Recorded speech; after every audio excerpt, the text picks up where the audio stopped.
so much, Laura. Your Bowena's product, ethos, philosophy, on point, on point. So save your questions. We're going to do a big Q&A at the end, so you will get to pick her brain about what it is you would like. Next up, we have Elizabeth. She is a professor at Lewis and Clark, and she has some research findings about the cannabis industry and about bud tenders that she's going to share with us. Welcome. My name is Elizabeth Bennett. I am not in the cannabis industry, so what am I doing here? I am a college professor at Lewis and Clark. I'm in the Department of International Affairs, and I research international political economy. But the connection here is that I research ethics in the international political economy, and in particular, fair trade. So if you've ever been to the grocery store and you see lots of labels on coffee and chocolate and it says it's fair trade or it's fair for life or there's this triple bottom line, my work is on what's behind those labels. What are the politics of creating a label? Why do we make them? What do they do? What's the point? And so fair trade has blown up since the 1950s, and especially since the label came onto the market in the 1990s.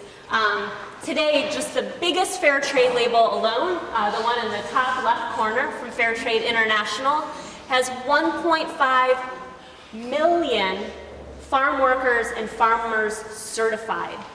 So when Laura talks about happy employees, Fair Trade's been able to make 1.5 million employees guarantee to have conditions like the ones she talked about, where safety is paramount, where chemicals are stored away from food, where proper equipment and lighting keeps people safe, and they're cared about. And to put that in perspective about the growth of fair trade, if we thought about the fair trade label as a company, it would be the third largest employer in the entire world, only behind Walmart and McDonald's. So the power of creating a label is that you don't just have one company doing phenomenal things at their business, but you give other companies the ability to know what a phenomenal business looks like and then see if they match the bar and then be tested to that standard and be able to use that label to tell the world about what they're doing.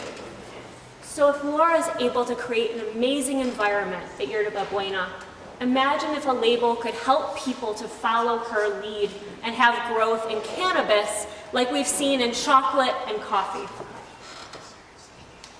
So people always ask me after this slide, how do I know what fair trade is the good label? And it all seems really confusing. I'm just going to mitigate that question or address it right away. If you're asking these questions right now, the Fair World Project does an amazing job of helping consumers navigate what's actually fair and what that all means. So there's the answer to that question, and a few of their publications up here if you want to grab them on the way out. So what does this have to do with cannabis? Some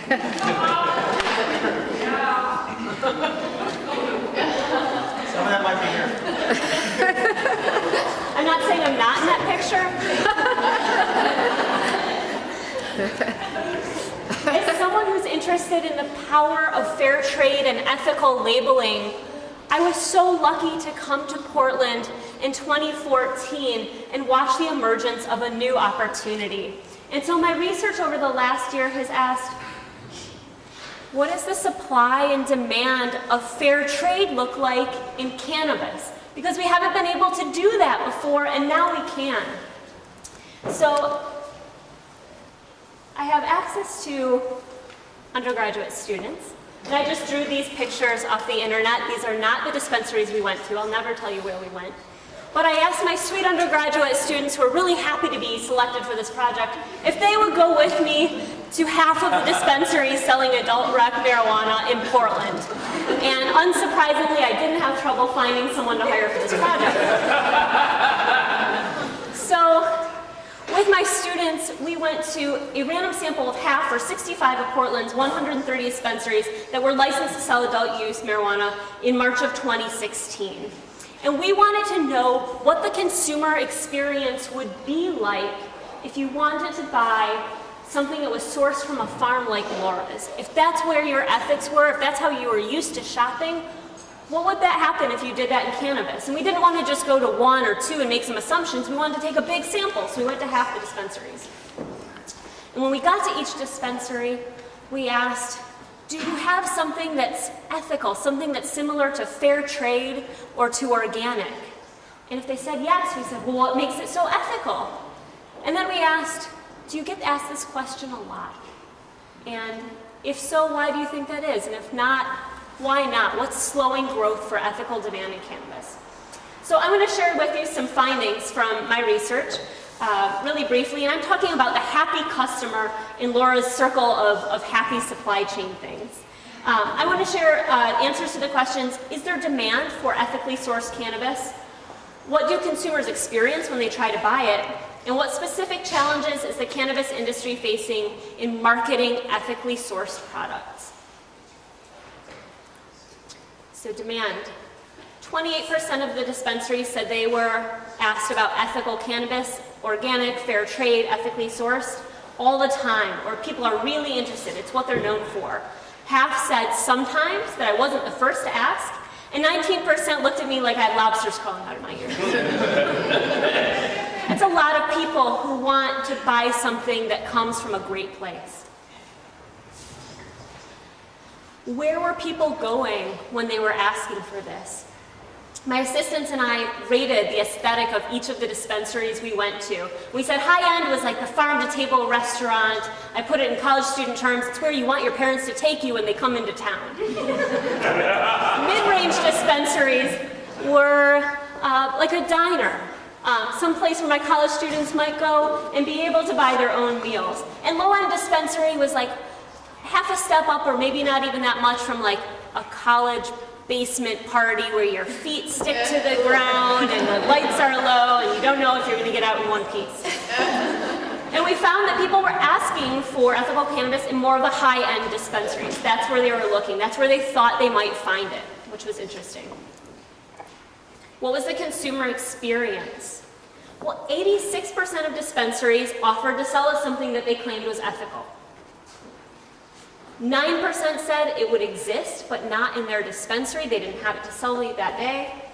And 5% said there's absolutely no such thing, it can't be done, you're nuts, lobsters crawling out of the ears again. No way, Jose. What? Take a minute with this. This is the reason of those who said that they would sell me something ethical. This is the reason they gave of why their product was ethical. Take a minute with this.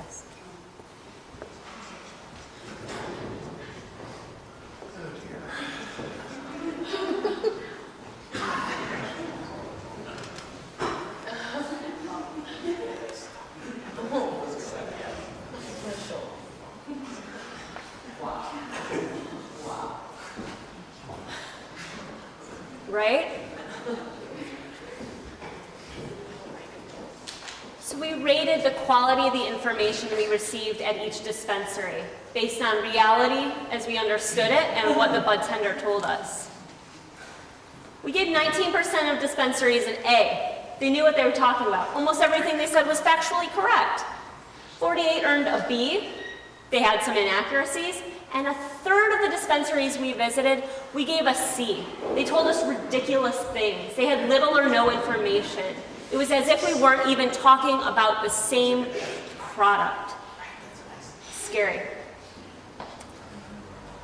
The third set of findings I want to share are about challenges that I see to building demand for ethical products in cannabis. And they're about stigma, stereotypes, and misinformation. I found 6 of them. First is that it seems that cannabis is too seedy somehow to be wholesome. Crazy, right? It took me a while to figure out what was going on here until I had 2 different bud tenders in the same day say, "Oh, you want fair trade cannabis?" It's kind of like the vegan strip club, right? And I went back to the car and I thought, I've taken lots of standardized test in my life. This is a GRE question. Fair trade cannabis. It's the vegan strip club. What does that mean? We have 3 of those. Why is that a problem? Vegan strip clubs? In this city. Yes, and that's what they said. Yeah. So if you're going to find them anywhere, you'll find it in Portland. Yeah. And the message that came out through a number of interviews was that there's something seedy about cannabis. There's some stigma that's left over, some part that we sigh deeply when we think about of people thinking about cannabis in this way. And it's hard for them cognitively to couple that with fair trade and organics and wholesome things and ethical things. And for some people, this might be a problem. That's a challenge, to get people who think of cannabis in this way to go further. Hippies grow it. Grow well. I had a lot of people say I didn't have to worry about where cannabis came from. I shouldn't care because it's part of the culture to grow cannabis organically. That's just how they do it. That's what they said. That's just how they do it. Because they're hippies. Of course they do everything organically, all cannabis. That's not right. That's a challenge. Pot's not food. One bartender told me, well, it's just a plant. It's not like food. There's nothing you can do to it. So many things you want. In interviews and at the dispensaries, a lot of people said people aren't used to asking questions about where their cannabis comes from. We need to educate them to ask questions and interrogate the source of their cannabis in a way that they might not be accustomed to doing. Lots of people told me that I didn't have to worry about ethical sourcing because the government regulates marijuana.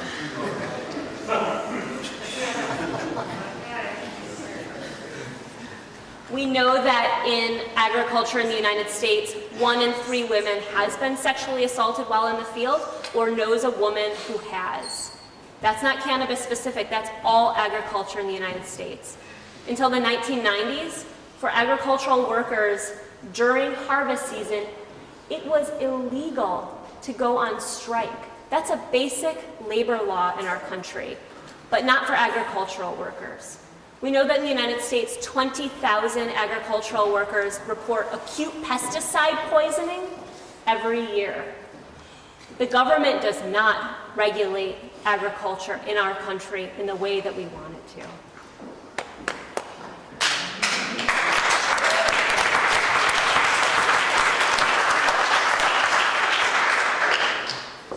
Lastly, a lot of people said, all of what I sell here comes from Oregon. That means there's no child labor and it's all fair trade.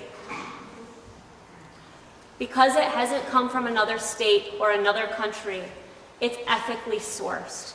It couldn't be more incorrect. So to tie it up, my take-home points, there is demand for ethically sourced cannabis. The current supply of ethically sourced cannabis is largely based on trust and riddled with misinformation. We can do better than that. And it's not going to be easy because there are a lot of stigmas and misinformation. So we need something to help people get over these silly things that they think and to build a bigger supply and demand of ethically sourced product. Thanks.